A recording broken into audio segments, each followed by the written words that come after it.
across the board, who's helped himself the most through camp? Ooh. Good question. Sierra comes to mind. He's one of the first guys off my mind when I think about like where he was in spring to now. Mason Murphy comes to mind. I mean, a lot of guys have made a big jump. I mean, there's no doubt about that. Zamarian Gordon comes to mind. There's a lot more that have than haven't. I'd put it that way. I mean, the guys that have been able to just stay on the field, stay healthy, whether it's on the field or be able to go full participation in our off-season program, they've all made strides. I mean, there's no doubt about it. So those are three guys that you say, you turn on the film spring, then you turn on the film fall, and there's a noticeable, a really big gap. So obviously they did a pretty good job throughout the summer and here in fall camp. 2 weeks left until the opener. Any specific position battles that are still kind of tight, heading up into this last couple of weeks? No, I think the both specialist battles, both kicker and punter, are entertaining and fun to watch. Those guys are competing hard. I think there's battles within some of these skill spots, especially, and some of the fronts too. Of no doubt, some of these guys are going to play, and it comes down to how much. Is a guy going to dominate the amount of reps, or kind of how that's going to shake out. So I think we have that at a number of the skill positions right now. I think we have that. I think we have several backs that we want to play with right now. I think we have several receivers we want to play with. I think we have multiple corners we want to play with. We've been a little banged up at safety throughout camp, but we'll get some of those guys back here on Monday. So I do think safety ultimately and nickel both are going to look like that. Left tackle's interesting right now, certainly. I think I feel like Voorhees and Nealon and Dietich and Monheim have continued where they left off in spring, and feel like those guys, if they played today, would certainly be starters. And right now, we think both Cortland and Bobby are good enough that I'm sure they're both going to have a role, and wouldn't rule out that one of them could potentially not play another position. That they're both smart enough to do it, and have done it some here for us in camp.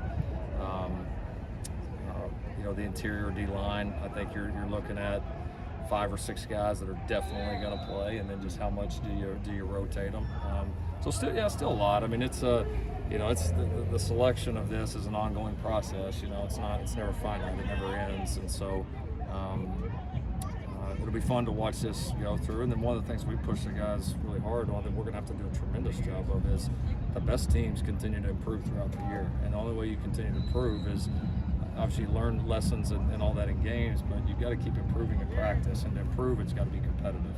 It's just human nature. That's the way it is. So we continue the competition throughout practices all year, and we'll see it. So there'll be somebody this year that's a starter in game 1 that isn't in game 5, and somebody that's on the scout team, or a 2 or a 3 in game 1, and all of a sudden becomes a starter. And we have a lot of great examples of that from the past, and it'll be kind of fun to see how those competitions go on, not only through the next few weeks in the first game, but obviously throughout the year. What's the most pressing concern exiting camp for you?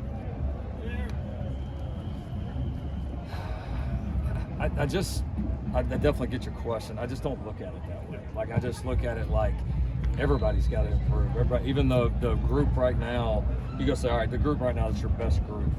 They still got to get better. Right, the group right now that's your most thin or least talented group, they still got to get better. The coaches still got to get better. Like, I think for us, to me, it would be just continuing our climb. We can't think, all of a sudden we're at the season and now we just go play these games and we don't have to keep pushing each other to get better. We need everybody to continue to improve. So I think just the group understanding that, us as coaches doing a good enough job to handle it, will be important, because this will be the next few weeks will be new for us. The games will be new for us, and we've handled the new relatively well so far. But we're going to keep getting challenged. We're going to keep responding. So does next week when you guys transition into Rice prep? We'll start looking at some opponent prep. The biggest thing for us next week is we got to start transitioning into how you practice during the season, because it's obviously there's some big differences from season or from fall camp to season.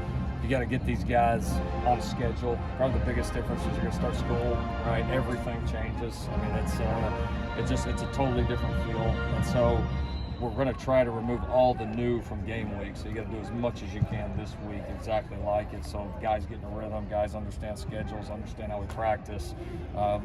When they need to sleep, when they need to eat, when they need to be recovered, when they need to be in study hall. I mean, it's kind of a trial and error, work through the kinks kind of week.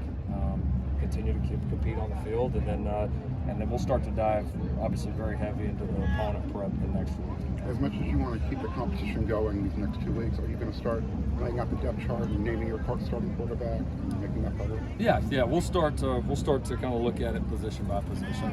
We got some that are, like we said, some positions that are starting to settle as far as you probably got a good idea of who's going to play in that first game. You got some that are certainly ongoing. I think where it really starts to separate now is, you start thinking about like your guys that are maybe a 3 on the depth chart or a 4, because now, it's do you rep them with an offense, defense, special teams? Do you rep them as a scout teamer so you get a good look and they can continue to get reps against quality players? Those are really the biggest decisions you got to make now, because obviously the team needs everybody to function well, and we're going to need some of those guys again that are. I've always used the example with us. Hollywood Brown for us, the year that he blew up, when he started the year on the scout team, and I think like 4 or 5 games in, he had not hardly played any, and then all of a sudden he finishes the year with like 1,100 yards receiving. He just goes nuts the second half of the season. A lot of that started by scout team, and he got some kind of time when we got up in games early in the year, made a couple plays, and it just again went from a 2-3 to probably one of the top 2 or 3 best receivers in that league within a matter of 6 weeks. And so it can happen that fast, and we're going to need it to happen that fast. It's an underrated part of your roster. It's not building ourselves to win one game, right? We're building ourselves to try to win a lot of games and win games different ways and have to win games with different people. And to do that, you got to develop your entire roster. We saw Corey Foreman today suited up. What's the pace? What's your pace to get him ramped up, ready to go? Yeah, no, he's got to get some reps. Unfortunately, missed more of the first couple of weeks here at camp than we would want him to miss, and so.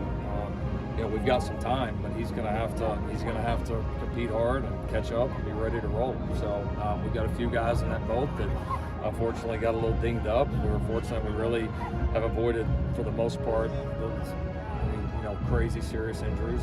Jude was certainly the worst of camp. So we have been fortunate from an overall perspective, but you do have a few guys like Corey that missed some real time that are going to have to catch up, and so and as a result of that, some other guys have gotten opportunities and they've stepped up. So again, it'll be an ongoing battle. And Corey's had a great attitude. He's been really bought in with everything we've done. So if he can keep himself on the field, I would expect him to improve quickly and have a shot to play. With the safeties, aside from Kalen, what were you able to learn about that group with all the guys missing time? Yeah, I thought Kalen had a really good camp. He's a tremendous playmaker.